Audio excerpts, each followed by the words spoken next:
This CBS Sports Race Summary is sponsored by Econo Lodge. Spend a night, not a fortune, at Econo Lodge. After 58 laps, 154 miles, 8 drivers have had an opportunity to lead, and that lead has changed 11 times. Average speed gets whittled down to 163 miles an hour, and it will be reduced a bit more as they're going to take another lap under caution here at Talladega, Alabama, in the 29th annual DieHard 500. It's been a thriller to date with 33 cars most of the time in that lead draft pumping away for that first spot. I was particularly impressed by Mike Skinner when Sterling Marlin came up to challenge Earnhardt. It was Skinner who pulled right along to try to help his teammate on that Richard Childress crew. He's still up there in the front of the pack, and he's going to be fun to watch from here on in. The guy that sat on the pole of the Daytona 500. All right, let's get back to the booth and Mike. Thanks, Ken. Light is out on the safety car, which makes a sharp left turn to pit road. Sterling Marlin, Jimmy Spencer, Ken Schrader, Greg Sachs, and Mike Skinner are the front 5. They did not penalize Mark Martin. He is in 6th position. Mike Waltrip, Jeff Gordon, Wally Dallenbach, and Rusty Wallace, the top 10. We're back under green, and they're still coming up to speed as they come to the line. 37 of the 42 starters are still on the lead lap. Those cars down on the inside were 1 lap down.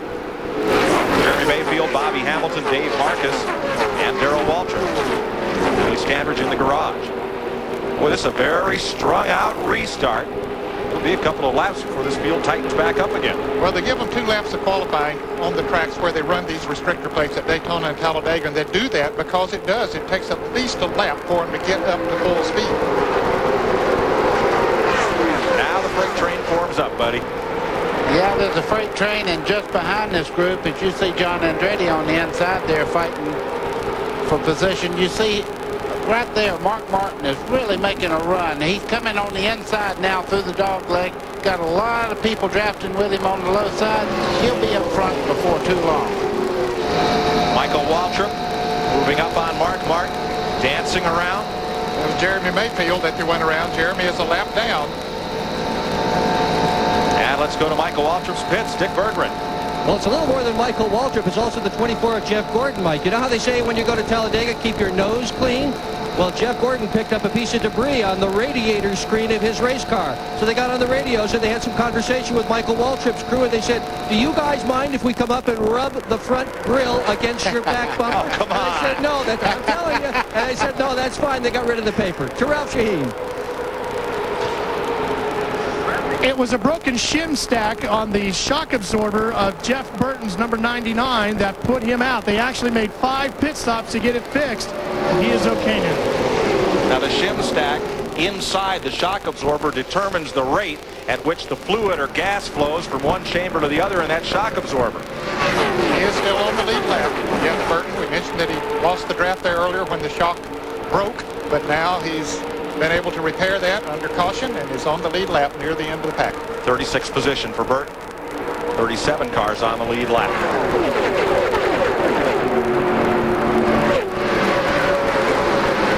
That yellow car of Sterling Marlin out front, and Mark Martin has fought his way to 2nd spot from 31st on the grid. From 31st to 2nd, and this car is a rocket ship with help out there. Not very fast by itself out there, but hey, you're not going to run the 500 in Talladega by yourself. That Valvoline in-car cam showing Mark Martin turning what, Nick? Close to 7,000 RPM. That's about what they run these restrictor plate engines. Don't turn them nearly as much as they do the unrestricted engines. Sometimes they'll turn those upwards of 9,000 RPMs. Now from the tachometer, that's the large gauge there on Mark Martin's dash. Then you've got oil pressure, oil temperature, fuel pressure, and then a voltmeter. Then there's that ignition switch that the safety crews can get to as well as the driver in case they need to shut things down.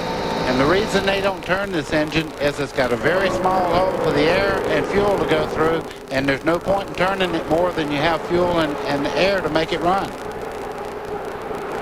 Sterling Marlin will leave this team at the end of the season. He'll go to work for Felix Sabates and drive the number 40 car that Greg Sachs has a one-shot ride in today. Sachs currently in 7th place. Boy, Michael Waltrip, the 21 car there, is running very, very well. Running 3rd right now. Jeff Gordon's doing what he needs to do in the points race. He's mirror imaging the 6th car, Mark Martin. 1st and 2nd in the national point standing. Running 2nd and 4th right now. 4 wide again as they come down the back straightaway. Peel off 3 abreast into turn 3. Sterling Marlin started this race in 30th position. A lot of those 110,000 people walked in here today and said, well, how much shot could he have? Or Mark Martin in 31st. They're the 2 cars leading this race. And Michael Waltrip, he started back in the 27th position. So didn't seem to matter where you start. I must tell you that Talladega is not the Arrow. It's the Indian, believe me.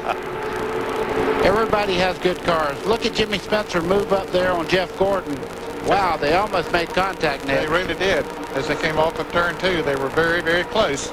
Here's Spencer coming back on the inside. He's the yellow and purple car. Ken Schrader in the green car right behind him, number 33, and they'll blow right on by Jeff Gordon. Looks like that inside groove is a place to be right now. And they're almost 3 wide as Greg Sachs came down, and there's Sachs in that blue and yellow 40 car. Took the air off the car behind. I think that's Rusty Wallace there. Had to back out of it briefly. It was. Spotters talking their drivers through this race from a vantage point high atop the control tower here. And Spencer will exchange those purple and yellow colors for Winston red and white next year. Schrader way to the high side in that 33. That's the first time Rusty Wallace in the blue and white car there. The number 2 has been up front today, but that car seems extremely strong around the bottom part of the racetrack. There's Ernie Irving going 3 deep down on the inside of Jimmy Spencer and Ken Schrader. That's back here in that area, that battle. For the lead, Mark Martin underneath Sterling Marlin, and he's got a lot of help. Greg Sachs in the 40 car right behind him, pushing him right on through. And the 2 car of Rusty Wallace. Wallace comes to the front for the first time today. Started 9th.